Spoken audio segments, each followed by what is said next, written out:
Echo 7.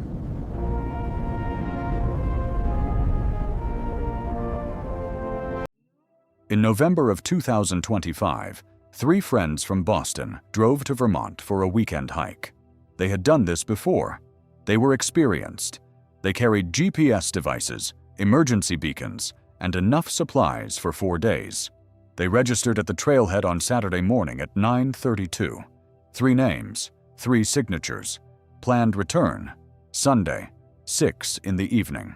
On Sunday at 6:14, one man walked out of the forest alone. His name is Kevin Aldridge. He is 31 years old.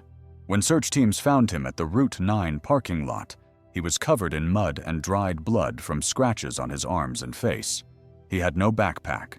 He had no phone. He was not wearing shoes. He could not explain where he had been for the previous 20 hours. The last thing he remembers is falling asleep in a shelter on Glastonbury Mountain with his 2 closest friends on either side of him, Thomas Harding, Melissa Brennan. They had hiked together since college. They trusted each other with their lives. Kevin woke up alone, not in the shelter, not on the trail. He was lying in a shallow creek bed more than 3 miles southeast of where he had fallen asleep, in an area of the forest that is not on any map. His Garmin watch was still functioning. It recorded GPS coordinates that placed him in a location searchers would later describe as almost inaccessible without climbing gear. He has no memory of how he got there, no memory of leaving the shelter, no memory of walking through the night. He remembers darkness. He remembers cold. He remembers a sound that he cannot describe except to say that it was not an animal, and it was not the wind. Thomas Harding has not been found. His backpack was recovered 400 meters from the shelter, zipped closed, everything still inside. His phone was in the front pocket. The battery was dead. Melissa Brennan has not been found. One of her hiking boots was discovered 2 miles from the shelter, toward the summit. The other boot has never been recovered. Neither has she. 4 months have passed since that weekend. The official search was suspended after 11 days. The case remains open. The families have hired private investigators. Volunteers continue to search when weather permits. Kevin Aldridge passed a polygraph examination administered by the Vermont State Police. The examiner noted that he showed no signs of deception. He simply does not know what happened. This is not a story from 1945. This is not folklore. This is not legend. This happened 4 months ago, and almost no one is talking about it. The Bennington Triangle is a phrase that most people associate with the past. They know about Paula Welden, the 18-year-old college student who walked into the mist in December of 1946 and never came back. They know about Middie Rivers, the 74-year-old hunting guide who vanished on a trail he had walked 1,000 times. They know about James Tedford, who disappeared from a moving bus somewhere between Burlington and Bennington on a winter evening in 1949. Those cases are famous. They have been featured in books, documentaries, podcasts. They have become part of American folklore, mentioned alongside the Bermuda Triangle and Roanoke, and all the other places where people go missing in ways that defy explanation. But here is what the documentaries do not tell you. The pattern has not stopped. Between 2020 and 2026, at least 7 people have disappeared in the area surrounding Glastonbury Mountain without adequate explanation. Some were found dead under circumstances that investigators describe as unusual. Others were never found at all. The search and rescue statistics tell their own story. In 2015, Vermont recorded approximately 100 wilderness search and rescue incidents statewide. By 2023, that number had risen to 141, an increase of more than 40%. Much of that increase has been concentrated in the southern Green Mountains, in the area that researchers have identified as the Bennington Triangle. Drew Clymer, the search and rescue coordinator for the Vermont Department of Public Safety, has worked wilderness emergencies for more than 2 decades. In an interview conducted for this investigation, he acknowledged that the Glastonbury area presents unique challenges. There are places in these mountains, he said, where the normal rules do not seem to apply. We have had experienced hikers become disoriented in conditions that should not have caused any problems. We have had search dogs lose scent trails in ways that the handlers cannot explain. I am not saying there is anything supernatural happening, but I am saying that this area requires a level of caution that goes beyond what we recommend for other wilderness regions. When asked specifically about the cases since 2020, Clymer declined to provide details, citing ongoing investigations. But he confirmed that the Department of Public Safety is aware of the pattern and has allocated additional resources to search operations in the area. We take every missing person case seriously, he said. But yes, there are certain locations that get more attention than others. Glastonbury is one of them. What follows is a documentation of 6 cases from the past 4 years. Some involve people who were found. Most involve people who were not. All of them occurred within 15 miles of Glastonbury Mountain, in the heart of what Joseph Citro first called the Bennington Triangle more than 30 years ago. These are not historical artifacts. These are contemporary events. The families of the missing are still waiting for answers. The investigations are still technically open. The forest is still there, unchanged, watching. If you have information about any of these cases, contact the Vermont State Police at the number provided at the end of this report. And if you are planning to visit the Long Trail in southern Vermont, read this first. You need to know what you are walking into. Kevin Aldridge grew up in Quincy, Massachusetts, the middle child of 3 in a family that valued education and outdoor recreation in equal measure. His father was an engineer. His mother taught elementary school. Every summer, the family spent 2 weeks in the White Mountains of New Hampshire, hiking the trails that connect the Presidential Range. By the time Kevin reached college, hiking had become more than a hobby. It was a way of processing the world. He studied computer science at Boston University, graduated with honors, and took a job at a cybersecurity firm in Cambridge. But every weekend that weather permitted, he was in the mountains. He met Thomas Harding during freshman orientation. Thomas was from Connecticut, tall and quiet, the kind of person who spoke rarely but said something worth hearing when he did. He was studying history with a focus on colonial New England, and he had a particular interest in the folklore of the region, the settlements that had failed, the communities that had vanished, the places where something had gone wrong. Melissa Brennan joined their circle sophomore year. She was pre-med, intense and focused, with a laugh that seemed to catch her by surprise. She had grown up in the suburbs of Philadelphia and had never spent a night in the wilderness before college. Kevin and Thomas taught her. By graduation, she was leading them on trails she had researched herself. For 9 years after college, the 3 of them hiked together. They did the Franconia Ridge in New Hampshire. They completed a section of the Appalachian Trail through Maine. They spent a week in the Adirondacks during a particularly brutal February, sleeping in snow caves they had dug themselves. They were not amateurs. They were not reckless. They had experience, equipment, and training. None of it would matter. The plan for November 2025 was straightforward. They would drive to Vermont on Friday evening, stay at a motel in Bennington, and begin hiking Saturday morning. The route would take them from the Route 9 trailhead north along the Long Trail to the Goddard Shelter on Glastonbury Mountain, a distance of approximately 10 miles. They would spend Saturday night at the shelter, then hike out Sunday morning, reaching the parking lot by late afternoon. It was a moderate hike by their standards. The terrain was challenging, but not dangerous. The weather forecast predicted clear skies and temperatures in the low 30s, perfect conditions for late autumn hiking. Kevin drove. Thomas navigated. Melissa managed the music. They talked about work, about relationships, about a ski trip they were planning for January. Normal conversation, normal friends, normal weekend. They arrived in Bennington at 9:45 on Friday evening and checked into the Knotty Pine Motel on Route 7. The desk clerk, a woman named Dorothy Marsh, who has worked there for 18 years, remembers them clearly.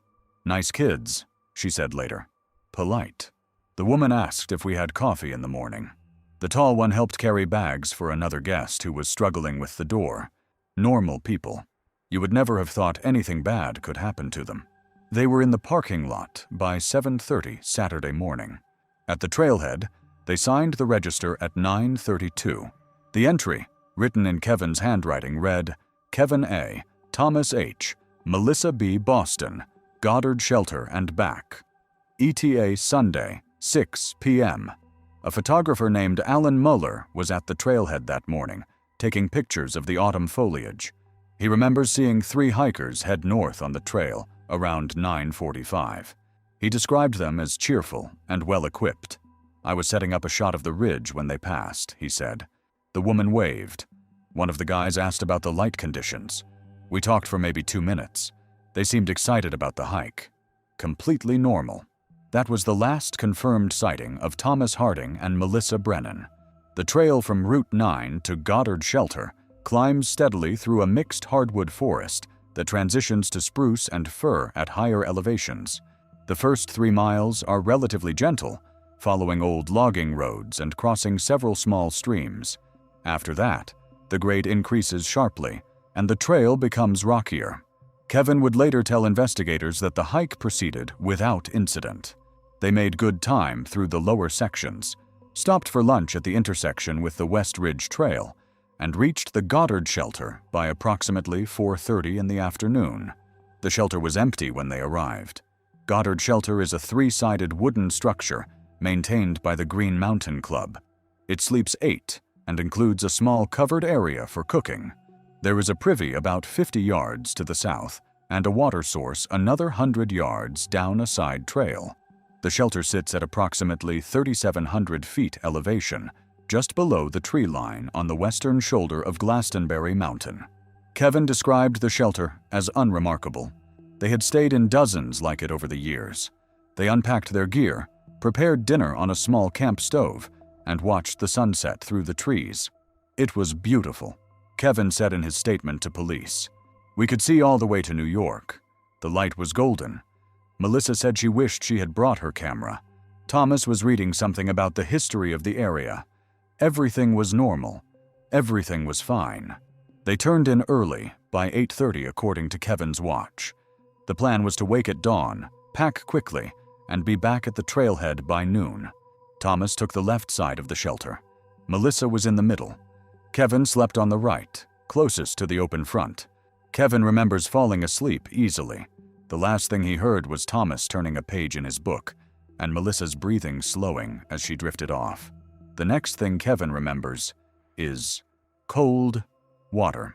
He was lying face down in a creek bed, stones pressed into his chest and stomach. His hands were numb. His feet were bare and bleeding from multiple small cuts. He did not know where he was. He did not know what time it was. He did not know how he had gotten there. His first coherent thought was that he needed to find Thomas and Melissa. He stood up, nearly fell from dizziness, and called their names. The forest was silent. No birds. No wind. No answer. His Garmin watch was still on his wrist. The GPS function was active. The device showed coordinates that placed him 3.2 miles southeast of the Goddard Shelter, at an elevation of approximately 2,800 feet. The time was 2:47 in the afternoon on Sunday. He had lost approximately 18 hours. Kevin began walking west, using the GPS to guide him toward the trail. The terrain was brutal. Dense underbrush, steep ravines, deadfall from old storms piled in chaotic tangles. He fell twice, cutting his arms on branches. His bare feet collected more wounds with every step. It took him more than 3 hours to reach the long trail. When he finally stumbled onto the marked path, he turned south toward Route 9 and walked until he reached the parking lot at 6:14 that evening. Their rental car was still there. His keys were in his pocket. He does not remember putting them there. Kevin drove himself to the Southwestern Vermont Medical Center in Bennington, where he was treated for hypothermia, dehydration, and numerous lacerations. A nurse noted that he appeared confused and kept asking about his friends. Police were contacted at 7:22. The search began at dawn on Monday. For the next 11 days, more than 130 personnel combed the trails and forests surrounding Glastonbury Mountain. They deployed helicopters with thermal imaging cameras. They brought in cadaver dogs from 3 states. They searched the shelter, the trails, and every accessible area within a 5-mile radius of Kevin's GPS coordinates. They found Thomas's backpack on the second day, 400 meters from the shelter on a faint game trail that led northeast. The pack was zipped closed. Inside, they found his clothes, his food, his water filter, and his phone. The phone battery was dead. When technicians charged it, they found no calls or messages after Saturday evening. The last photo on the device was a sunset shot taken at 6:18 on Saturday, showing the view from the shelter. They found one of Melissa's hiking boots on the 4th day, 2 miles from the shelter on a section of trail that leads toward the summit of Glastonbury Mountain. The boot was on its side, as if it had fallen or been dropped. The laces were still tied. There was no blood, no sign of struggle. They never found the other boot. They never found Melissa's backpack or her phone. They never found Thomas's boots or jacket, or the book he had been reading. They never found Thomas. They never found Melissa. On the 12th day, the search was officially suspended. The case was reclassified from rescue to recovery, then to missing persons status. Kevin Aldridge was interviewed 7 times by investigators from the Vermont State Police and the FBI. His story never changed because he had almost nothing to tell. He fell asleep. He woke up in a creek bed. He does not know what happened in between. The polygraph examination focused on 2 questions. Did Kevin cause harm to his friends? Did Kevin know what happened to them? The examiner reported that Kevin's physiological responses indicated truthfulness. When he answered no to both questions, he is not a suspect. He is a survivor, and he has no more answers than anyone else. In late December, Kevin's parents gave an interview to a Boston television station. His mother described the weeks since the incident as a nightmare that would not end. He barely sleeps, she said. He wakes up screaming. He does not know what he is screaming about. He just knows that something happened in those mountains, something he cannot remember, and his 2 best friends are gone because of it. Kevin has returned to work, but colleagues say he is not the same person. He no longer hikes. He no longer leaves the city on weekends. He has started seeing a therapist who specializes in trauma. He did not respond to multiple requests for an interview for this investigation. Through his attorney, he released a single statement. "I wish I could remember. I wish I knew what happened. I would give anything to bring them back. But I cannot remember, and they are gone." Thomas Harding's family has established a memorial fund in his name at the Connecticut Historical Society, supporting research into New England folklore. His mother speaks about him in the present tense, as if he might still walk through the door. Melissa Brennan's family has hired a private investigation firm that specializes in missing persons cases in wilderness areas. They continue to fund volunteer searches in the Glastonbury region whenever weather permits. Her father has been to Vermont 14 times since November. "We are not giving up," he said in January. "We will never give up. She is out there somewhere. She has to be." The Glastonbury wilderness does not answer, but Kevin Aldridge does remember fragments. In the weeks following his rescue, Kevin was interviewed 7 times by investigators. Each interview lasted between 2 and 4 hours. Each covered the same ground. Each produced the same result. He remembered almost nothing, but almost nothing is not nothing. In his 4th interview, conducted on December 2, 2025, Kevin described what he called impressions rather than memories, because he was not certain they had actually happened. "There was cold," he said. "Not normal cold. Cold that felt wrong, like the temperature had dropped 50 degrees in a second. I remember my breath freezing in the air." The interviewer asked when this happened. Kevin did not know. "I was walking," he continued, "or being walked. I do not know how to describe it. My legs were moving, but I was not controlling them. Like sleepwalking, but I was aware. I knew I was moving. I just could not stop." He described darkness that was not merely the absence of light, but something more complete, more absolute. He described a sound that he could not compare to anything else, a low vibration that seemed to come from inside his own skull, rather than from the environment around him. "And I remember a feeling," he said, "the feeling that I was being taken somewhere, the that something had decided where I needed to go, and I was just along for the ride. He could not say how long this state lasted. It might have been minutes. It might have been hours. Time had lost meaning. When the interviewer asked if he saw anything, Kevin was silent for nearly a minute. "I saw Thomas," he finally said. "Or I think I saw him. He was walking ahead of me, moving in the same way I was moving, like he could not control it either. I tried to call his name, but nothing came out. I tried to run toward him, but my body would not respond. His voice broke, and then he was gone. Just gone.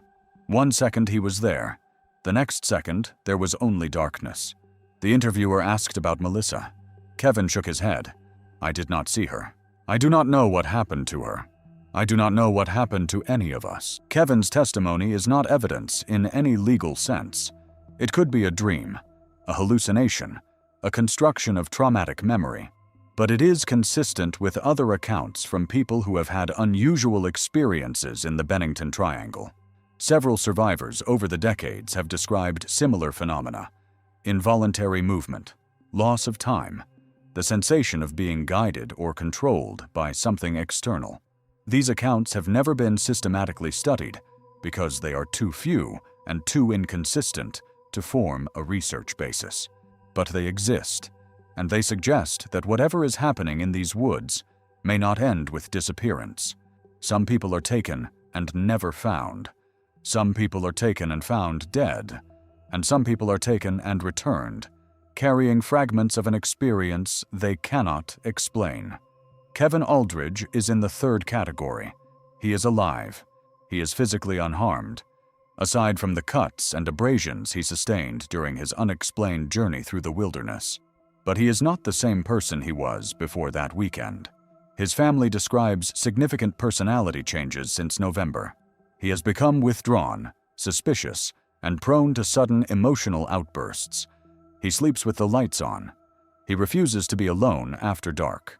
He has started therapy with a specialist who treats trauma survivors, but progress has been slow. Most troubling, perhaps, is his reluctance to discuss what happened. In the first weeks after the incident, he cooperated fully with investigators, answering every question, submitting to multiple polygraph examinations, doing everything he could to help find his friends. But as the weeks have passed, he has become less forthcoming. He has declined interview requests. He has stopped responding to investigators' calls. His attorney has indicated that Kevin wishes to be left alone. This could be a normal response to trauma. Many survivors withdraw from the outside world as a way of protecting themselves. Or it could be something else. A colleague who spoke on condition of anonymity said that Kevin has become obsessed with the Bennington Triangle. He spends hours reading accounts of other disappearances. He has contacted families of other missing persons. He has even discussed returning to Vermont, though his therapist has strongly advised against it. He says he needs to understand, the colleague reported. He says he owes it to Thomas and Melissa. But I am worried about him. He does not seem stable, and I am afraid of what he might do if he goes back there. Kevin Aldridge remains the only living witness to what happened on Glastonbury Mountain that November weekend. His testimony is incomplete, inconsistent, and possibly unreliable. But it is the only testimony we have, and it suggests that the Bennington Triangle does not simply take people, it does something to them first. What that something is, we do not know. Perhaps we cannot know.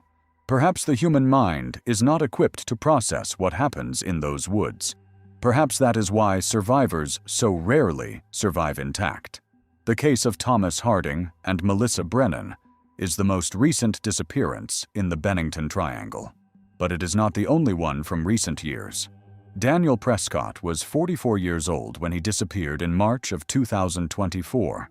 He was an accountant from Albany, New York, divorced, with 2 teenage daughters who lived with their mother in Saratoga Springs. He saw them every other weekend and called them every night before bed. He had been hiking alone since his mid-20s, a practice he had started during a difficult period in his life, and never stopped. He found something in the solitude of the wilderness that he could not find anywhere else. His ex-wife, Sandra, described it as a kind of meditation for him. Other people do yoga, she said. Daniel walked into the mountains. He was methodical about his trips.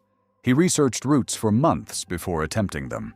He trained on a stair climber in his apartment. He tested his gear in progressively challenging conditions. He did not take unnecessary risks. The Bennington Triangle had been on his list for years. He had read the books. He had listened to the podcasts. He was not a believer in the supernatural, but he was fascinated by the pattern of disappearances and wanted to experience the area for himself. He planned a 3-day solo hike for the first weekend of March 2024. The route would take him from Route 9 north to the Melville-Nauheim shelter, then west along a network of forest roads to Somerset Reservoir, then south back to his starting point. It was an ambitious loop that would cover approximately 25 miles through some of the most remote terrain in southern Vermont. He arrived at the trailhead on Friday, March 1st, at approximately 10 in the morning. He signed the register, noting his planned route and expected return date of Sunday, March 3rd. He texted his older daughter, Claire, at 10:15, starting the hike. Weather looks good. Talk to you tonight. That night at 8:43, he texted again. Made camp at shelter. Beautiful up here. Very quiet. Good night, sweetheart. He sent a similar message to his younger daughter, Emma, at 8:47. On Saturday morning, he texted Claire at 7:12. Morning. Heading out soon. Signal might be spotty today. Love you. That was the last communication anyone received from Daniel Prescott. When he failed to return on Sunday and did not respond to calls or texts, Sandra contacted the Vermont State Police on Monday morning. A search was initiated that afternoon. Searchers found his tent at the Melville-Nauheim shelter on Tuesday. The tent was properly pitched, his sleeping bag neatly rolled inside. His food bag was hanging from the designated bear line. Everything suggested that he had left camp on Saturday morning, intending to return. They found his phone on Wednesday, approximately 800 meters from the shelter, in a ravine that runs parallel to a faded logging road. The phone was face down, on a rock. The screen was cracked. The battery was at 4%. When technicians accessed the device, they found something that disturbed the investigators. The last photo Daniel took was time-stamped at 11:01 on Saturday morning. It showed the view from the shelter, a panorama of ridgelines fading into morning mist. Normal hiking photography. But there were 2 more images in the camera roll. The first was time-stamped at 3:47 on Sunday morning. The image was almost entirely black. When technicians enhanced the brightness, they could see what appeared to be forest floor and the base of several trees. The metadata placed the location approximately 1.5 miles from the shelter, in a direction that did not correspond to his planned route. The second image was time-stamped at 3:48. It showed a blur of light against darkness. The shape was indistinct, but it appeared to be roughly spherical, with irregular edges. Technicians could not determine what the light source was. Daniel had taken 2 photographs in the middle of the night, more than a mile from his camp, in an area where he had no reason to be, and then his phone had been found, cracked, in a ravine. The search continued for 8 days. They covered every trail, every logging road, every accessible area within a 10-mile radius of the shelter. They brought in additional dog teams. They used drones with thermal cameras. They searched the reservoir shoreline. They found nothing. Daniel Prescott was declared missing under suspicious circumstances. The case remains open. His daughters visit the trailhead every March on the anniversary of his disappearance and leave flowers at the register. Sandra has a theory. She shared it reluctantly, acknowledging that it sounds improbable. Daniel was a practical man, she said. He did not believe in ghosts or monsters or any of that. But something woke him up that night. Something made him leave his camp in the dark and walk into the forest. Something made him take those pictures. She paused. I think he saw something. I think he followed it. And I think whatever it was, it led him somewhere he could not come back from. The photographs remain in evidence with the Vermont State Police. They have not been released to the public, but investigators who have seen them describe the second image as unsettling. It looks like a face, one detective said. Blurred, distorted, but shaped like a face. I am not saying it is a face. I am saying that is what it looks like. Daniel Prescott has not been found. The 2 images found on his phone have become the most controversial evidence in any recent Bennington Triangle case. The first image, taken at 3:47 on Sunday morning, shows almost nothing. When viewed at normal brightness, it appears to be a simple mistake, an accidental photograph taken in complete darkness. But when technicians increased the brightness and contrast, details emerged. The photograph shows a section of forest floor, covered in dead leaves and scattered twigs. The base of several trees is visible at the edge of the frame. The angle suggests the phone was held at chest height, pointed slightly downward. There is nothing remarkable about the image itself. What is remarkable is the context. Daniel Prescott was asleep in his tent at 11 on Saturday night. At 3:47 Sunday morning, he was 1.5 miles away, taking photographs in the dark. How did he get there? Why did he leave his camp? What was he photographing? The second image is more disturbing. It was taken 1 minute after the first, at 3:48. Unlike the first image, it shows a light source. The light appears to be roughly spherical, with irregular edges that seem to blur into the surrounding darkness. It is not a flashlight. The shape is wrong, and Daniel's flashlight was found at his campsite. Batteries dead. It is not the moon. The canopy was too dense for moonlight to penetrate, and the angle is wrong regardless. Technicians have analyzed the image extensively. They have ruled out lens flare, camera malfunction, and most forms of digital artifact. The light appears to be something that was actually present in the environment. What that something was, no one can say. One investigator, speaking off the record, compared it to a will-o'-the-wisp, the folkloric lights that supposedly appear in marshes and lead travelers astray. But he quickly added that he was not suggesting a supernatural explanation. "I do not know what it is," he said. "I have looked at that image 100 times. It does not match anything I have seen before. It could be a natural phenomenon we do not understand. It could be some kind of optical effect. Or it could be something else entirely." The families of Daniel Prescott's daughters have asked investigators to release the images to the public, hoping that someone might recognize what they show. So far, that request has been denied. The photographs remain in evidence, unexplained and unexplainable, and Daniel Prescott remains missing. To understand why these cases matter, it is necessary to understand the broader pattern. The Bennington Triangle is not just a collection of famous disappearances from the 1940s. It is an ongoing phenomenon that has continued, with variations in intensity, for more than a century. Records from the Vermont Department of Public Safety show that search and rescue operations in the state have increased dramatically since 2019. In that year, Vermont recorded 88 wilderness search and rescue incidents. By 2023, the number had risen to 141, an increase of 60%. Much of this increase is attributable to the surge in outdoor recreation that followed the pandemic. More people in the wilderness means more people getting lost. This is a national trend, not unique to Vermont, but the distribution of cases within Vermont is not uniform. A disproportionate number of incidents occur in the southern Green Mountains, in the region bounded by Bennington, Woodford, Shaftesbury, and Somerset.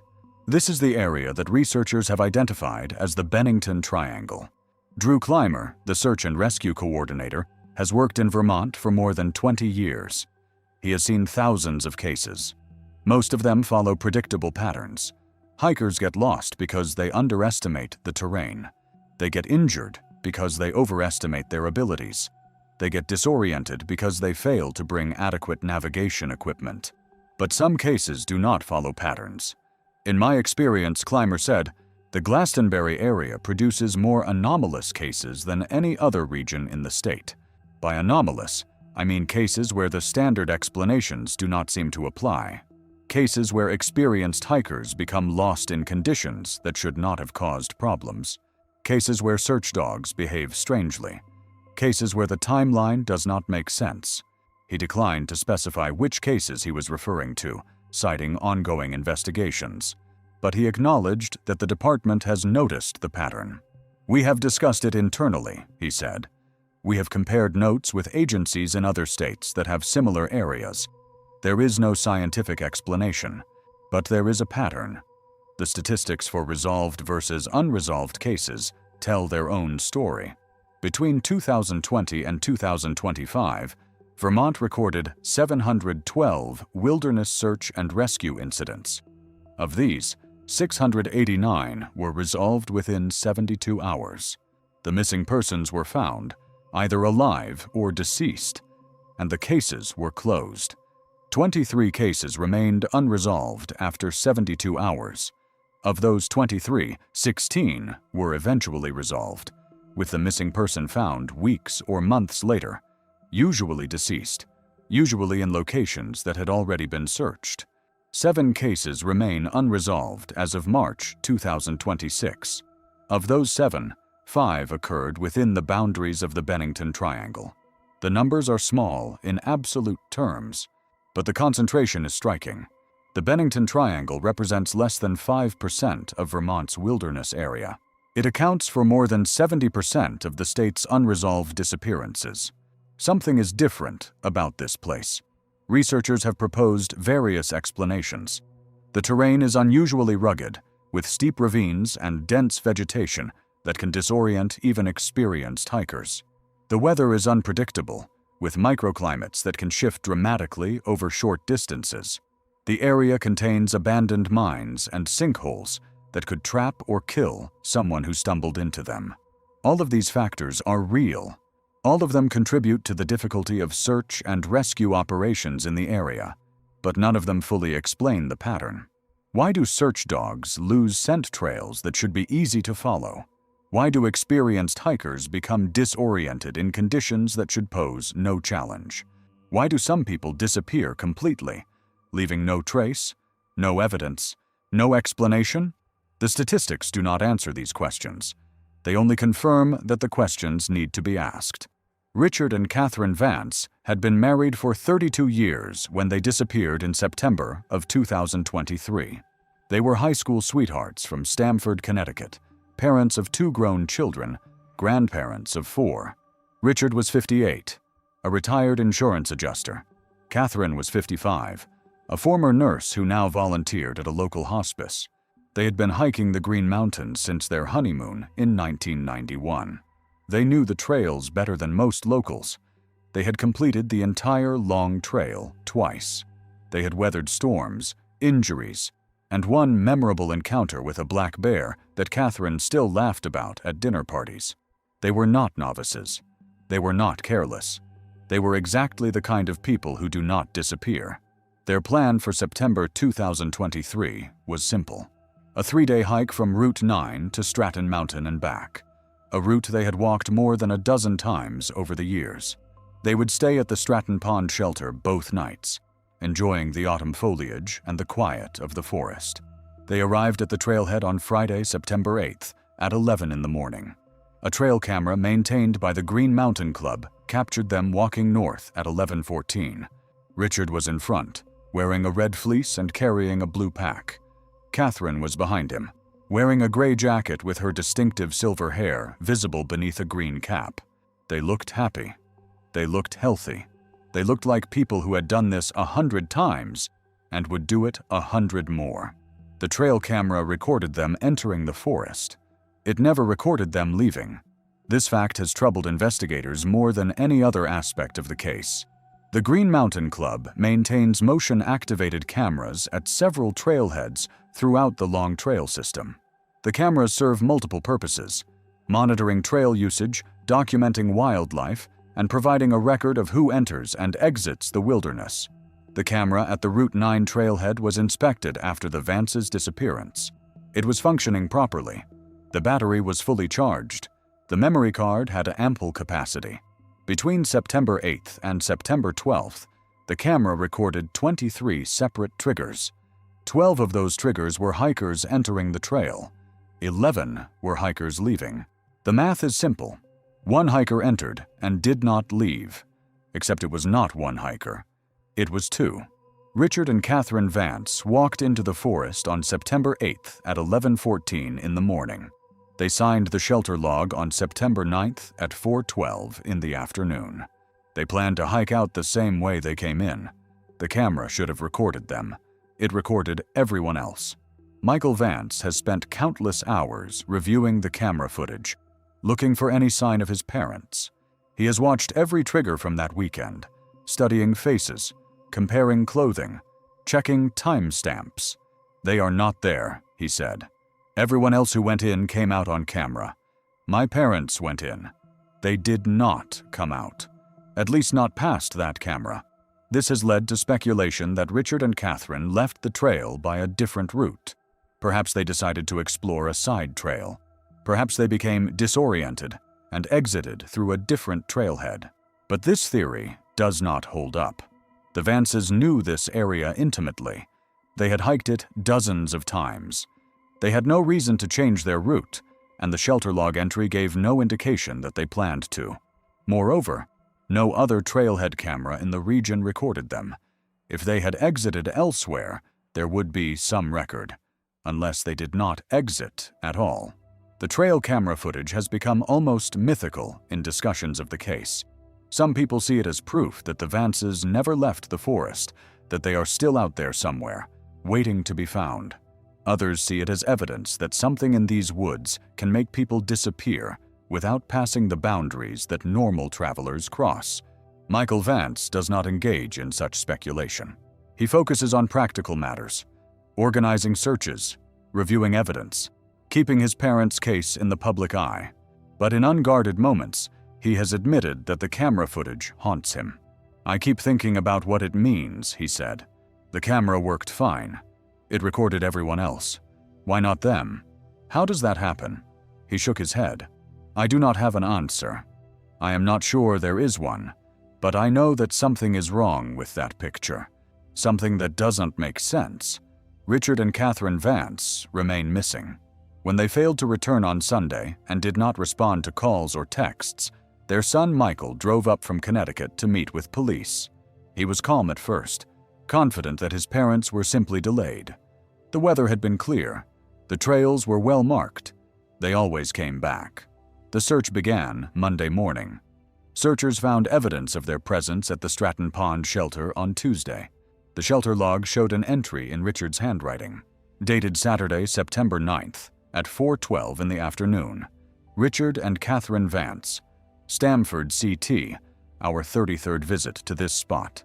Great day. Kath tired, staying tonight. Tomorrow we head out. They had reached the shelter. They had spent the night. They had planned to hike out Sunday morning. But the trail camera at Route 9 had not recorded them on Sunday, or Monday, or any day since. The search expanded to include the area between the shelter and the trailhead, a distance of approximately 8 miles. They searched the main trail. They searched the side trails. They searched the forest on either side. On the 5th day, they found Richard's trekking pole. It was lying across the trail approximately 2 miles from the shelter, as if it had been dropped rather than placed. The strap was intact. There was no blood. On the 7th day, they found Catherine's water bottle.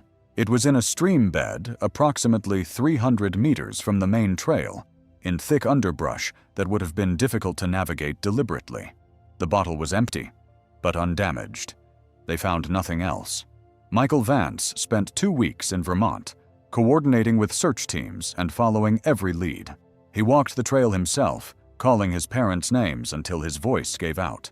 He posted flyers at every trailhead, every gas station, every general store within 50 miles. His parents did not answer. They did not appear. They were simply gone. The search was suspended after 18 days. The case was classified as missing persons, status unknown. Michael has returned to Vermont several times since then. He hired a private investigator who specializes in wilderness disappearances. He consulted with a forensic tracker who examined the area where the trekking pole was found. He has offered a substantial reward for any information. Nothing has come of any of it. In an interview conducted for this investigation, Michael described his parents as the most cautious people he knew. They did not take risks, he said. They checked the weather obsessively. They always told someone where they were going. They had emergency beacons, satellite communicators, first aid kits. They were prepared for anything. He paused. Except whatever happened to them, they were not prepared for that. Michael has a theory, though he admits it sounds irrational. The trail camera recorded them going in, he said. It did not record them coming out. But they were planning to come out the same way. The shelter log proves they were there Saturday night. So where did they go? He shook his head. I keep thinking about that camera. It was working fine. It recorded other hikers that weekend, but not my parents. It is like they walked into the forest and just stopped existing. Richard and Catherine Vance remain missing. Their children have not given up hope. Their grandchildren ask about them every Christmas. The forest does not answer. To fully understand what is happening in the Bennington Triangle today, we must briefly examine what happened there in the 1940s. The classic disappearances of that era have been documented extensively elsewhere, but certain details are worth revisiting because they establish patterns that continue to this day. Middie Rivers vanished on November 12, 1945. He was 74 years old, a hunting guide who knew the Glastonbury area intimately. He had walked those trails for more than 50 years. He was leading a group of 4 hunters when he went ahead to scout the path. He was never seen again. The search for Rivers was extensive by the standards of the time. Volunteers from Fort Devens in Massachusetts joined local searchers. The U.S. Army provided personnel. More than 300 people combed the wilderness for 8 days. They found 1 rifle cartridge. Nothing else. Paula Welden vanished on December 1, 1946. She was 18 years old, a sophomore at Bennington College. She had gone for a hike on the Long Trail, a route that passed through the heart of what would later be called the Bennington Triangle. She was last seen by an elderly couple who were hiking about 100 yards behind her. They watched her walk around a bend in the trail. When they reached the same bend, moments later, she was gone. More than 1,000 people searched for Paula Welden.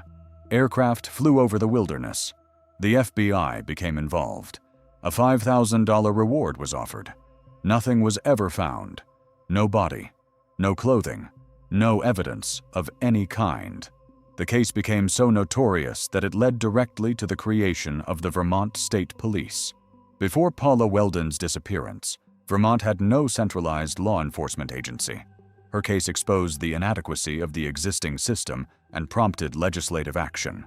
James Tedford vanished on December 1st, 1949, exactly 3 years to the day after Paula Welden. He was 68 years old, a World War I veteran who lived at the Vermont Soldiers' Home in Bennington. Tedford had been visiting relatives in St. Albans. They saw him board a bus bound for Bennington. He was seen at the Burlington bus depot, where he transferred to another bus. 14 passengers confirmed that he was on that bus as it traveled south. But when the bus arrived in Bennington, James Tedford was not on it. His luggage was still in the overhead rack. His ticket was still in his pocket. But the seat where he had been sitting was empty. 14 people watched him disappear from a moving bus in the middle of the night. Paul Jepson vanished on October 12, 1950. He was 8 years old, the son of a local family. His mother had left him playing outside while she fed the animals. When she returned, he was gone. Search dogs tracked him to the point where the highway crossed the Long Trail, near the same area where Paula Welden had last been seen. The trail ended there. Paul Jepson was never found.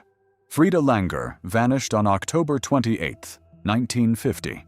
She was 53 years old, an experienced hiker who was camping with her husband near Somerset Reservoir. She had slipped and fallen into a stream and was walking back to camp to change her clothes. She never arrived. The search for Frida Langer was the largest in Vermont history at that time. More than 400 people participated. They searched for 2 weeks, and then, 7 months later, her body was found in an open area that had been searched multiple times. The body was badly decomposed, making it impossible to determine the cause of death. How had searchers missed her? The area where she was found was not remote or inaccessible. It had been covered repeatedly. Some investigators believed that her body had been moved after the initial search. Others believed that the searchers had simply walked past her without seeing her. Neither explanation is satisfying. These 5 cases share characteristics that recur in the modern disappearances documented in this investigation. The victims were often experienced in the wilderness. Middie Rivers had spent 50 years in those woods. James Whitfield had hunted the same area for 30 years. Richard and Catherine Vance had hiked the Long Trail more than a dozen times. Experience offered no protection. The disappearances often occurred suddenly and without warning. Paula Welden vanished within seconds of being seen. Thomas Harding and Melissa Brennan vanished from a shelter where Kevin Aldridge was sleeping beside them. There was no time to call for help. There was no opportunity to fight back. The victims simply ceased to be there. Evidence was minimal or absent. In most cases, no body was ever found. When evidence did appear, it was often confusing. A boot here, a backpack there. Items that raised more questions than they answered. Search dogs consistently failed. The dogs would track the victim to a certain point, and then stop. The scent would simply end, and in at least 2 cases, survivors reported memory loss or confusion. Kevin Aldridge lost 18 hours. James Tedford, according to some accounts, had seemed disoriented at the Burlington bus depot, as if he was not fully present. These patterns have persisted for 80 years. Whatever is happening in the Bennington Triangle, it has not changed. Only the victims have changed. Only the technology has changed. The outcome remains the same. People go in. People do not come out. And we do not know why. To understand what happens in the Bennington Triangle, it helps to understand what the Bennington Triangle is. Glastonbury is a town in Vermont. Technically, it still exists. But you will not find a downtown. You will not find a school or a post office or a general store. You will not find roads or houses or any of the things that normally define a community. What you will find is forest. 95% of Glastonbury is Green Mountain National Forest. The remaining 5% is private land, most of it inaccessible by vehicle. The population, according to the 2020 census, is 9. 9 people live in Glastonbury. They do not live in a village. They live in scattered cabins and homesteads, some of which can only be reached by hiking several miles through the woods. There is no municipal government in the traditional sense. The town was legally dissolved by the Vermont General Assembly in 1937, the only town in Vermont history to be unincorporated by legislative action. Today, Glastonbury is managed by a state-appointed supervisor. His name is Ricky L. Harrington. His job is to handle the minimal administrative functions that still apply to the town. Property records, tax assessments, the occasional permit. He does not live in Glastonbury. Few people do. The town was not always empty.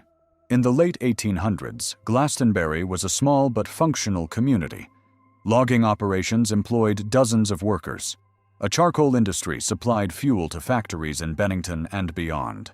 At its peak, the population approached 200. But the logging boom did not last. By the turn of the 20th century, the forests were depleted and the industry had moved on. The population began to decline. By 1930, only a handful of families remained. The town was also haunted by violence.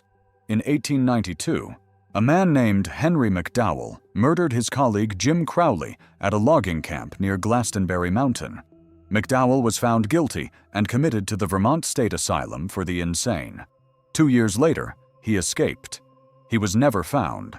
In 1897, a hunter named John Harbour was shot and killed while walking through the Glastonbury woods.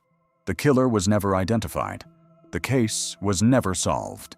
These incidents, combined with the economic decline, contributed to the town's reputation as a place where bad things happened. By the time the disappearances of the 1940s occurred, Glastonbury was already considered cursed by some locals. The Native American connection is worth noting. Long before European settlers arrived, the Abenaki people knew this region. According to oral traditions documented by anthropologists in the early 20th century, the tribes considered Glastonbury Mountain to be a place of spiritual significance, but not in a positive sense. The mountain was avoided. Hunting parties would skirt its slopes rather than cross them directly. According to one account recorded in 1908, the Abenaki believed that the mountain was home to spirits that could confuse travelers, leading them in circles until they died of exhaustion or exposure.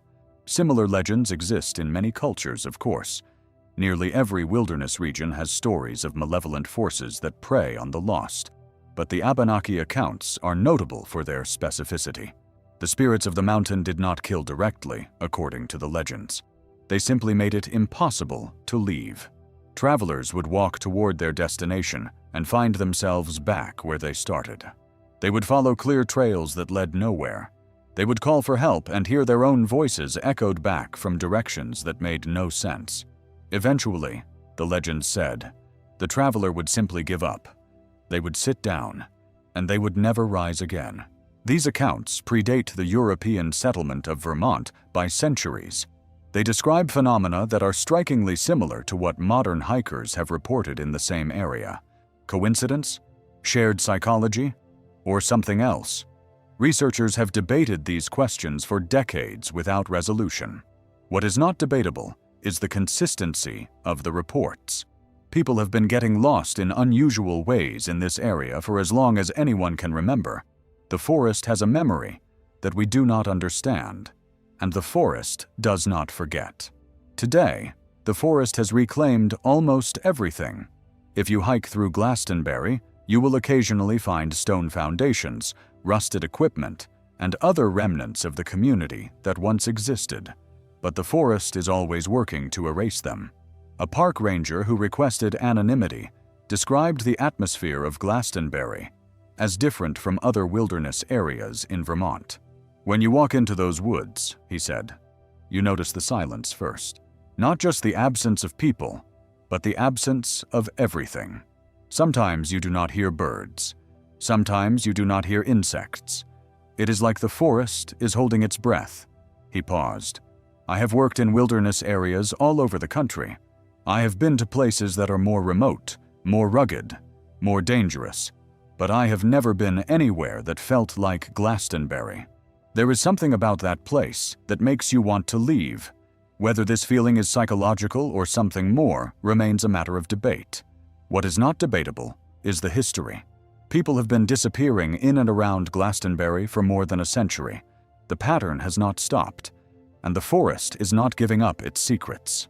James Whitfield was 62 years old when he disappeared in November of 2022.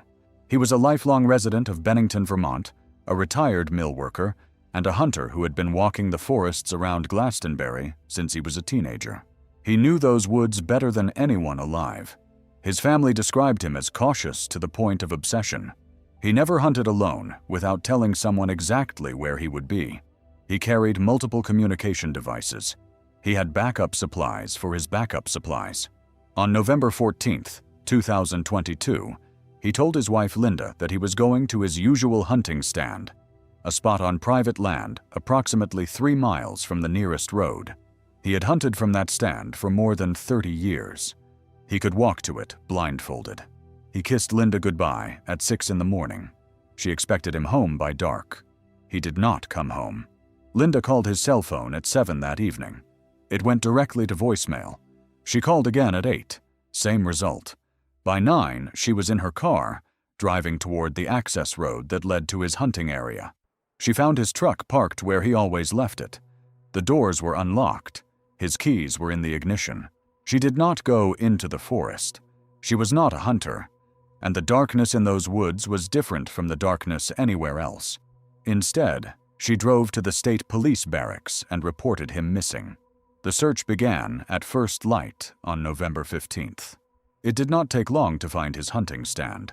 It was exactly where he had said it would be, a small wooden platform built into the crotch of a mature oak tree. His rifle was leaning against the tree trunk.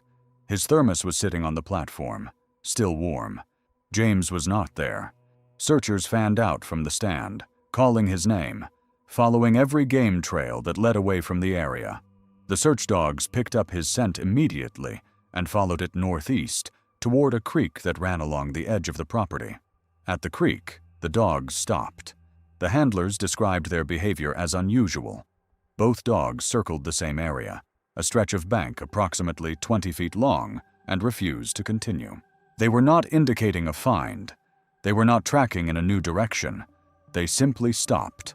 The creek was knee-deep at that point, cold, but not dangerous. Searchers waded across and continued on the other side. They found no sign that James had crossed. They found no sign of James at all. The search continued for 5 days. They covered more than 100 square miles of forest. They deployed aircraft, additional dog teams, and volunteer searchers from across the state. They found nothing. James Whitfield was declared missing under suspicious circumstances. The case remains open. Linda Whitfield doesn't believe her husband wandered off. She does not believe he fell into the creek and drowned. She does not believe any of the explanations that investigators have proposed. The behavior of the search dogs in this case has been discussed extensively by those familiar with the investigation. Search and rescue dogs are trained to follow human scent trails.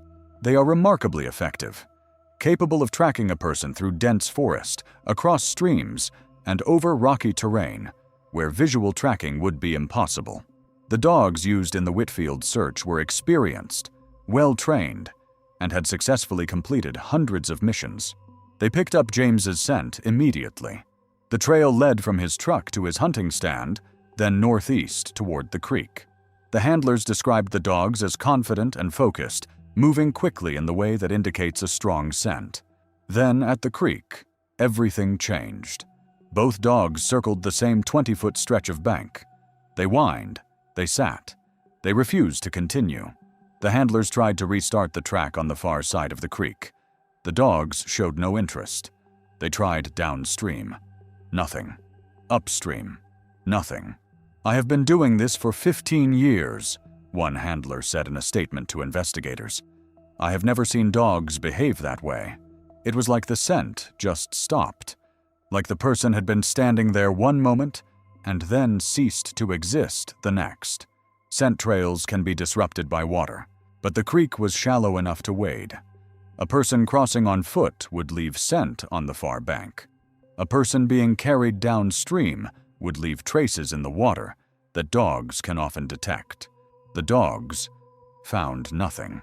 Some handlers have speculated that James might have been airlifted from the location, carried away by helicopter or aircraft. This would explain the abrupt end of the scent trail. But there were no reports of aircraft in the area that day.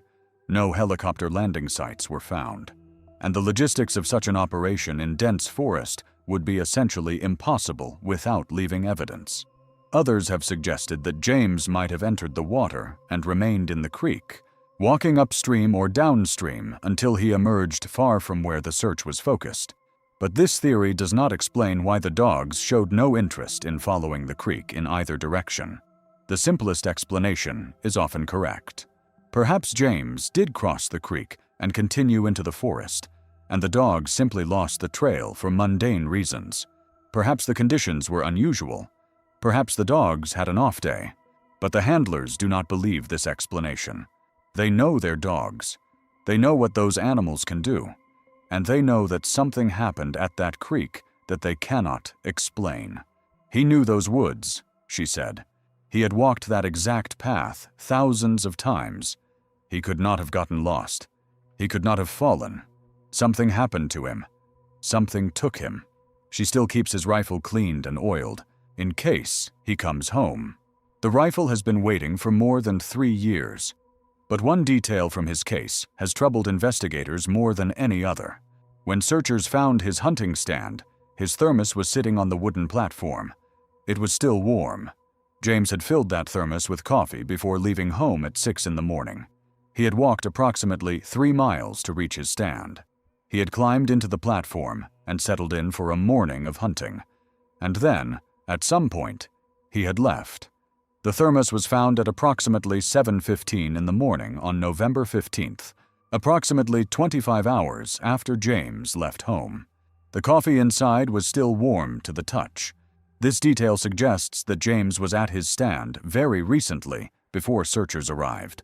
Perhaps he had left only minutes earlier. Perhaps he had heard them coming and fled. But why would he flee from a search party looking for him? And how had he kept his coffee warm for more than 24 hours? Some investigators have suggested that the thermos detail is exaggerated, that the coffee was merely lukewarm and seemed warm by comparison to the cold air. Others have suggested that James returned to his stand during the night and refilled the thermos, though this would not explain why he did not go home. The most disturbing interpretation is that something about the Whitfield case does not follow normal rules of time. Kevin Aldridge lost 18 hours. He went to sleep on Saturday night and woke up on Sunday afternoon with no memory of the intervening period. What if James Whitfield experienced something similar? What if he left his stand believing that only minutes had passed, when in fact hours or days had elapsed? This theory cannot be proven. It may be entirely wrong, but it is consistent with the pattern of temporal anomalies that appears throughout the Bennington Triangle cases. Time behaves strangely in these woods, or our perception of time does. Either way, the implications are disturbing. What is happening in the Bennington Triangle? Researchers, investigators, and amateur theorists have proposed numerous explanations over the years. None of them are fully satisfying. All of them contain elements that might explain some of the cases, but none that explain all of them. Abandoned mines are one possibility. The Glastonbury area was heavily mined in the 19th century, and many of those mines were never properly mapped or sealed. A hiker who stumbled into an unmarked shaft would disappear without a trace. The body might never be found. This theory is plausible. It might explain some of the disappearances, particularly those where no evidence was found at all. But it does not explain cases like Kevin Aldridge, who was found alive miles from where he fell asleep, with no memory of how he got there. It does not explain the photographs on Daniel Prescott's phone. It does not explain why search dogs consistently lose trails in the same areas. Vermont geological surveys conducted in the 1980s identified at least 47 abandoned mining operations in the greater Glastonbury area. Most were small-scale operations that extracted charcoal, iron ore, or manganese. Many were abandoned hastily when the logging industry collapsed at the turn of the century. The locations of these mines are not fully documented. Some have collapsed. Some are overgrown. Some may be completely hidden by vegetation and erosion. A hiker walking through the forest could step on what appears to be solid ground and fall into a shaft without warning. Search teams have investigated this possibility in several cases. Ground-penetrating radar has been used in some searches. Remote-operated cameras have been lowered into known shafts. No bodies have been found. But absence of evidence is not evidence of absence. There may be shafts that have not been discovered. There may be underground chambers that are beyond the reach of current technology. The mine theory remains possible, but unproven. Geological anomalies have also been proposed. The Glastonbury area contains significant deposits of quartz and other minerals that might affect magnetic fields or produce unusual acoustic effects. Some researchers have speculated that disorientation could result from exposure to infrasound or electromagnetic interference. This theory is more speculative. There is no scientific evidence that the geological features of the Bennington Triangle produce effects that would cause hikers to disappear. But the theory has not been disproven either. Infrasound, in particular, has been studied as a possible explanation for paranormal experiences. Frequencies below the range of human hearing can cause feelings of dread, disorientation, and even hallucinations. Some researchers have suggested that certain geological formations might produce natural infrasound under specific conditions. Could the Bennington Triangle contain such formations? The area does sit on a complex geological substrate with multiple fault lines and unusual mineral deposits. But no systematic study of infrasound production has been conducted in the region. Until such a study is completed, the geological theory remains speculation. The serial killer hypothesis was popular in the 1940s when the most famous disappearances occurred. Some investigators believed that a single perpetrator was responsible for the deaths of Paula Welden, Middie Rivers, and the others. The theory had some appeal. The victims were all in the same area. The disappearances occurred within a relatively short time frame, and no bodies were ever found. But the serial killer theory, does not explain why the disappearances have continued. If a single killer was responsible in the 1940s, that person would be over 100 years old by now. Either multiple killers have operated in the same area over the decades, or the explanation lies elsewhere. Animal predation is occasionally suggested. Black bears, eastern cougars, and other large predators inhabit the Green Mountains. A fatal animal attack could explain a disappearance, particularly if the body was consumed or dragged into inaccessible terrain. But animal attacks typically leave evidence: blood, torn clothing, defensive wounds on survivors. None of the Bennington Triangle cases have shown such evidence. And while bear attacks do occur in Vermont, they are extremely rare and almost never fatal. The Four Winds theory deserves special mention because it is unique to this region. Locals have long observed that the weather on Glastonbury Mountain behaves differently than on surrounding peaks. Storms appear suddenly. Fog rolls in without warning. Wind patterns shift rapidly and unpredictably. Some researchers have attributed this to the mountain's position at the intersection of multiple weather systems: cold air from Canada, warm air from the Atlantic, moisture from the Great Lakes, and local convection patterns all converge in the Glastonbury area. The result is a microclimate that can change faster than hikers can respond. This could explain how experienced outdoors people become disoriented. A clear day can become a whiteout in minutes. A familiar trail can become unrecognizable when visibility drops. A hiker who thinks they know where they are can suddenly find themselves completely lost. But the Four Winds theory does not explain everything. It does not explain why some people vanish without a trace, while others merely get lost and find their way out. It does not explain the unusual behavior of search dogs. It does not explain Kevin Aldridge's missing time or Daniel Prescott's night photographs. At best, the weather is a contributing factor. At worst, it is a distraction from something we do not yet understand. The most unsettling theory is also the simplest. Something is wrong with this place. Joseph Citro, who coined the term Bennington Triangle in 1992, has described the area as a window, a place where the normal rules of reality seem to break down. He does not claim to know what lies on the other side of that window. He only claims that the pattern of disappearances suggests something beyond ordinary explanation. This is not a scientific theory. It cannot be tested or disproven, but it resonates with people who have spent time in the Glastonbury wilderness and felt something they cannot describe. "There is a silence in those woods," one hiker said. Not just quiet. Silence. Like everything is waiting for something. What that something might be, no one can say. Not everyone who enters the Bennington Triangle disappears. Some come back with stories they cannot explain. Sarah Mercer is 34 years old. She lives in Burlington, Vermont, where she works as a graphic designer. She is an experienced hiker who has completed portions of the Long Trail, the Appalachian Trail, and numerous day hikes throughout the Green Mountains. In October of 2024, she had an experience in the Bennington Triangle that she cannot explain. She had planned a solo day hike from Route 9 to the Hell Hollow Overlook, a distance of approximately 6 miles round trip. It was a route she had walked before. She was familiar with the terrain. She expected to be back at her car by mid-afternoon. She set out at 9:30 in the morning. The weather was clear, temperatures in the mid-40s, perfect hiking conditions. For the first 2 hours, everything was normal. She made good time on the trail, stopped for water at a stream crossing, and reached the overlook around 11:15. She ate lunch, took some photographs, and started back down the trail at noon. At approximately 12:30, the trail disappeared. "I know how that sounds," she said in an interview. "Trails do not just disappear, but I am telling you what I saw. 1 minute, I was walking on a clear path. The next minute, I was standing in dense brush with no trail in sight." She tried to backtrack. The brush was thick in every direction. She could not find the path she had just been walking on.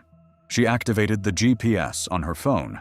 It showed her location approximately half a mile east of the main trail, in an area she had never been to, but she had not left the trail. She was certain of it.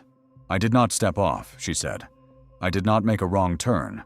I was walking, and then I was somewhere else. She spent the next 3 hours trying to find her way back. The forest was disorienting. Every direction looked the same. She would walk for 10 minutes, check her GPS, and find that she had somehow curved back to her starting point. And then, there were the footsteps. At approximately 3 in the afternoon, she began to hear movement in the forest around her. It sounded like footsteps, heavy and deliberate, but whenever she stopped to listen, the sound stopped too. "I thought it might be another hiker," she said. I called out. No one answered, but the footsteps kept coming, always behind me. Never visible. She walked faster. The footsteps matched her pace. She stopped suddenly. The footsteps stopped a second later, as if whatever was making them needed a moment to react. "I was terrified," she said.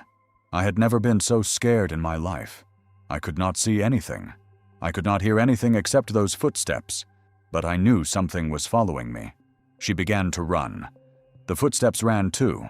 The forest seemed to twist around her. Trees that she was certain she had passed appeared again.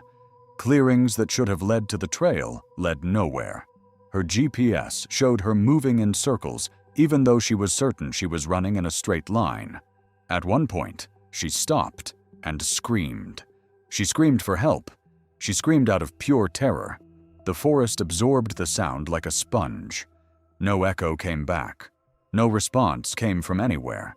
And then, as suddenly as it had started, it stopped. The footsteps ceased. The disorientation lifted. She looked around and saw the main trail, clearly marked, approximately 100 meters to her west. She ran. She did not stop until she reached the parking lot. When she got there, she checked the trail register. She was the only person who had signed in that day. No other hikers. No rangers. No one who could have been making those footsteps. Sarah did not report her experience to the authorities immediately. She was afraid of how it would sound. She was afraid no one would believe her. For 2 weeks, she told no one except her sister, who listened without judgment, but also without explanation. Then she began to read about the Bennington Triangle. She found accounts from other hikers who had experienced similar phenomena, trails that seemed to shift, sounds that had no source, the feeling of being watched, followed, hunted. "I thought I was losing my mind," she said. "But then I read about other people who had the same experience. I realized I was not crazy, or if I was not alone." In November of 2024, Sarah submitted a report to the Vermont Department of Public Safety detailing her experience. She did not expect them to believe her, but she felt that the information should be on record. The department acknowledged receipt of her report, but took no action. There was no crime to investigate. No one had been harmed. Her experience, however strange, did not fall within the scope of their mandate. Sarah understands this. She does not blame them, but she believes that someone should be collecting these accounts, studying them, looking for patterns. "There is something in those woods," she said. "I do not know what it is. I do not know if anyone knows, but it is real. I experienced it, and I think other people have experienced it too." She paused. "Some of them did not come back. I do not go there anymore," she said. "Not alone. Not at all. I do not know what I experienced that day. I do not have an explanation, but I know what I felt, and I felt like something in those woods wanted me to stay." Sarah Mercer is not prone to superstition. She does not believe in ghosts or monsters, but she cannot explain what happened on that October afternoon, and she has no intention of trying to find out. "Some places are not meant for us," she said. "I think Glastonbury is one of them." Before we discuss safety recommendations and conclusions, we must acknowledge the human cost of what has been documented here. These are not abstract cases. They are not mysteries to be solved for entertainment. They are people. They had lives, families, dreams, futures. Kevin Aldridge survived, but he lost his 2 best friends and 18 hours of his life. He carries wounds that may never heal. Thomas Harding was 29 years old. He was a historian who loved obscure stories about forgotten places. He had just been accepted into a doctoral program at Yale. He was going to write about the lost communities of New England. He will never finish that work. Melissa Brennan was 28 years old. She was completing her residency at Massachusetts General Hospital. She wanted to specialize in emergency medicine. She had already saved lives. She will never save another. Daniel Prescott was 44 years old. He was a father who called his daughters every night. He found peace in the wilderness that he could not find anywhere else. His daughters still wait for the phone to ring at bedtime. Richard Vance was 58 years old. He and his wife had been together since they were teenagers. They had walked the same trails for more than 30 years. They were planning to hike the Pacific Crest Trail after retirement. Catherine Vance was 55 years old. She spent her career caring for others as a nurse. After retirement, she volunteered at a hospice, helping people face death with dignity. She deserved to face her own death with the same dignity, surrounded by family. Instead, she disappeared into a forest that has kept her secret. James Whitfield was 62 years old. He had walked those woods since childhood. He knew every tree, every stream, every game trail. He should have been safe there. He was not. These names matter. These lives matter. Whatever is happening in the Bennington Triangle, it is not just a phenomenon to be studied. It is a tragedy that continues to unfold. If you know anything about any of these cases, please come forward. Even small details might help bring closure to families who have been waiting for years. The cases documented in this investigation represent only a fraction of the unusual incidents that have occurred in the Bennington Triangle. They were selected because they are recent, because they involve credible witnesses, and because they illustrate the range of phenomena that have been reported in the area. They are not proof of anything. They do not confirm the existence of supernatural forces or explain why people keep disappearing in these mountains. They simply document what has happened and raise questions that remain unanswered. What is clear is that the Bennington Triangle deserves its reputation. This is not a place where ordinary rules apply. This is not a place where experience and preparation guarantee safety. This is a place where things happen that we do not understand. If you are planning to visit the Green Mountains of southern Vermont, consider the following recommendations. Never hike alone. The cases documented here show that even experienced solo hikers are vulnerable. Travel with a partner, maintain visual contact at all times, and establish a clear communication plan before entering the wilderness. Kevin Aldridge survived because he was eventually found. His friends, who were separated from him by unknown circumstances, did not. File a detailed itinerary. Tell someone exactly where you will be, what route you will follow, and when you expect to return. If you do not check in on time, they should contact authorities immediately.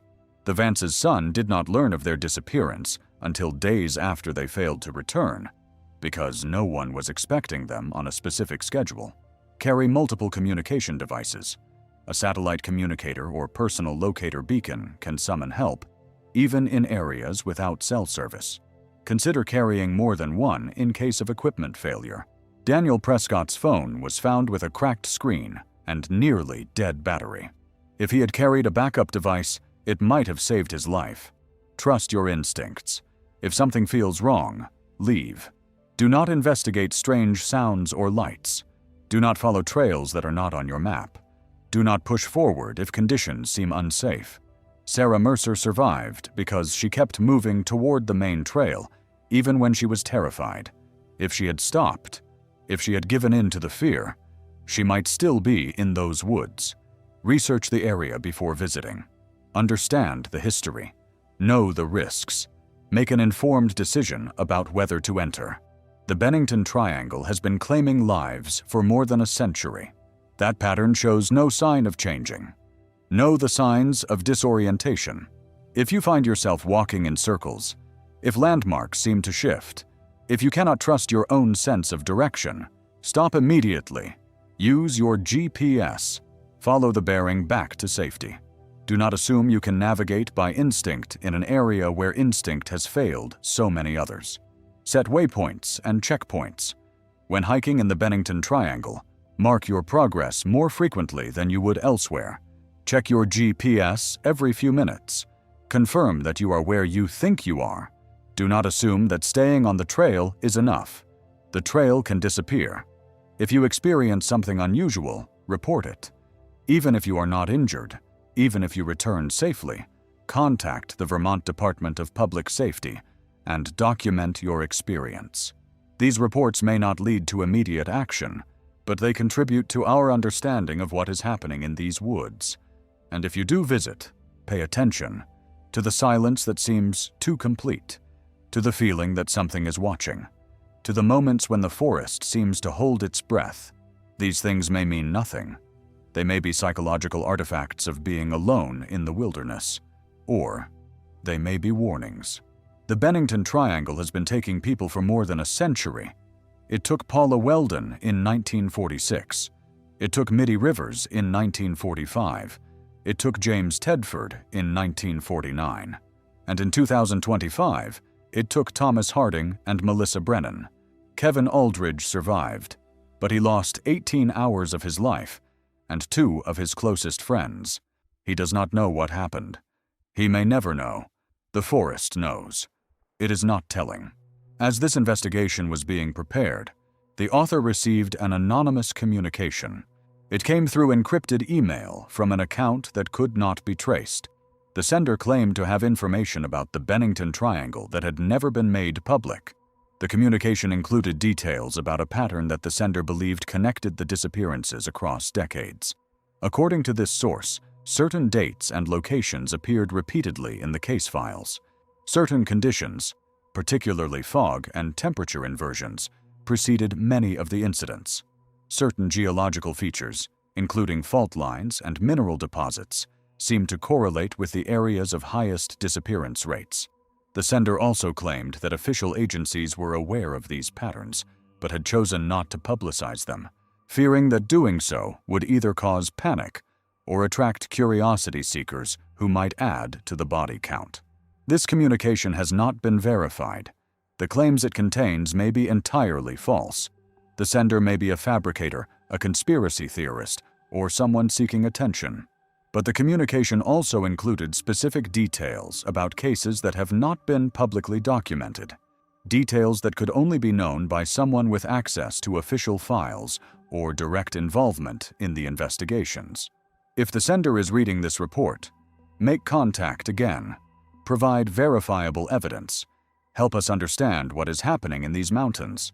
If the sender's claims are true, the public deserves to know. If they are false, nothing is lost by investigating.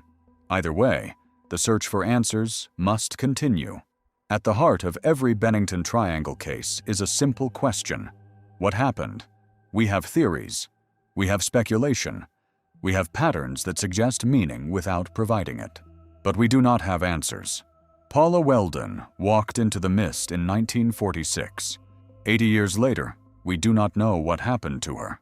Thomas Harding and Melissa Brennan walked into the forest in 2025. 4 months later, we do not know what happened to them. The gap between those cases spans 3 generations. Technology has advanced beyond recognition. Search and rescue capabilities have improved dramatically. We have GPS, thermal imaging, satellite communications, DNA analysis, and dozens of other tools that did not exist when Paula Welden disappeared. None of it has made a difference. The Bennington Triangle continues to take people. It continues to hide them. It continues to refuse explanation. Perhaps someday we will understand.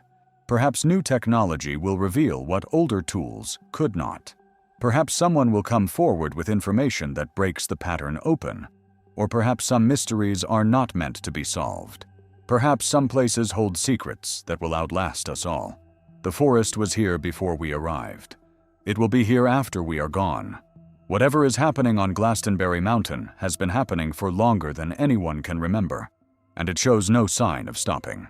If you have information about any of the cases documented in this report, contact the Vermont State Police at their Missing Persons Hotline, 844-848-8477.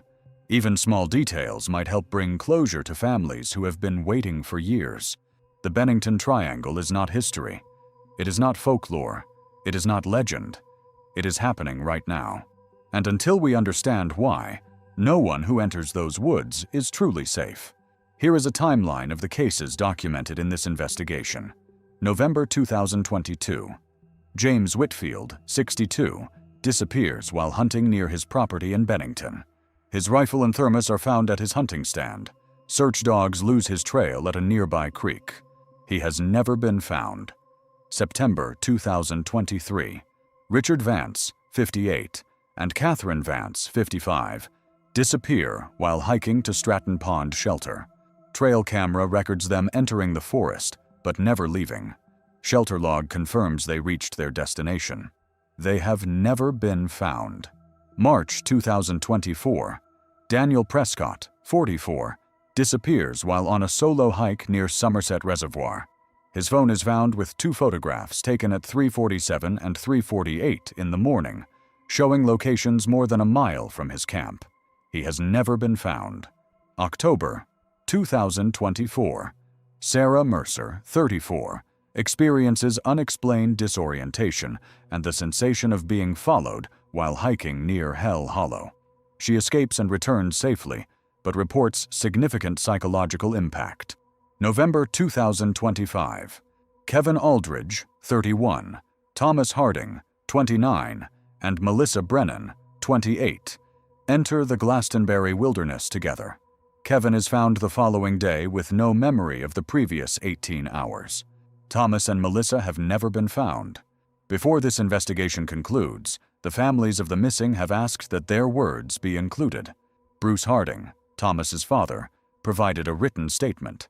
Thomas was brilliant and curious and kind. He wanted to understand why things happened. He would have wanted people to keep asking questions about this place. He would have wanted the truth, whatever it is. We are not looking for closure.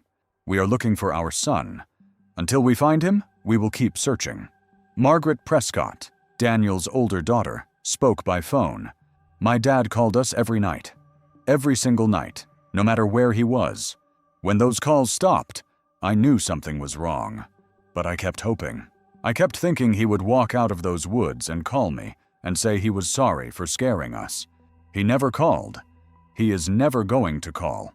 But I still hope. I cannot stop hoping. Michael Vance, son of Richard and Catherine, wrote, My parents were supposed to grow old together. They were supposed to watch their grandchildren graduate. They were supposed to have decades more of hiking and traveling and being together. Instead, they walked into a forest and never came out. I do not know what happened to them.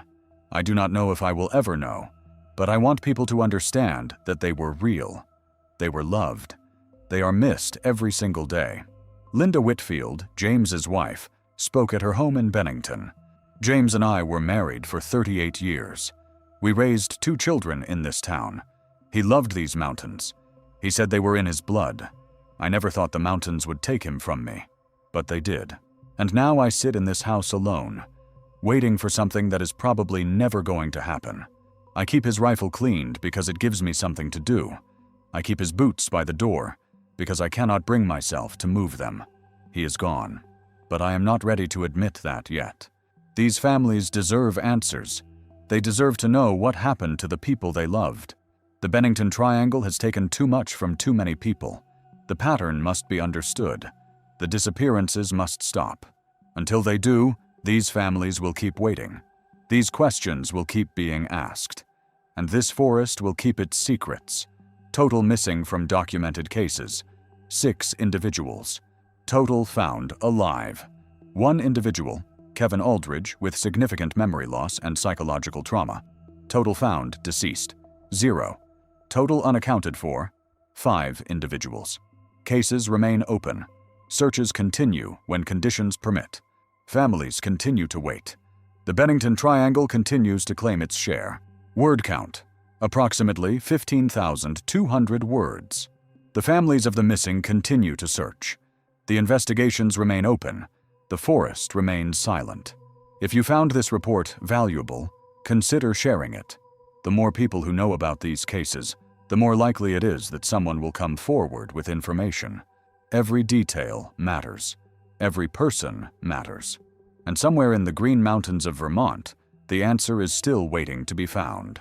The cases documented in this investigation are based on interviews, public records, and official statements from law enforcement agencies. Where individuals are quoted, their words have been reproduced as accurately as possible. Some details have been withheld at the request of investigators or families. Other details may be incomplete due to the ongoing nature of the investigations. The statistical information regarding search and rescue operations comes from the Vermont Department of Public Safety and has been verified against publicly available records. The historical information regarding the disappearances of the 1940s comes from contemporary newspaper accounts, police reports that have been made public, and the extensive documentation compiled by researchers over the decades. This investigation does not claim to have solved any of these cases. It does not claim to know what is happening in the Bennington Triangle. It claims only to document what has occurred and to raise questions that deserve answers. If you have corrections or additional information, contact the author through the channels provided. The search for truth continues. Some readers may wonder why these cases deserve attention. Disappearances happen everywhere. The wilderness is dangerous. People die in the mountains every year. All of this is true. But the Bennington Triangle is different. The concentration of cases in a single geographic area, spanning more than a century, suggests something beyond ordinary misadventure. The unusual characteristics of the disappearances, the failure of search dogs, the temporal anomalies, the survivor accounts, all point to a pattern that has not been explained. If we understood what was happening in these woods, we might be able to prevent future disappearances. We might be able to develop search techniques that actually work in this environment. We might be able to save lives. But we cannot understand what we do not study. We cannot prevent what we do not acknowledge. The Bennington Triangle has been taking people for longer than anyone can remember. It will keep taking people until we figure out why. That is why this matters. That is why these stories need to be told.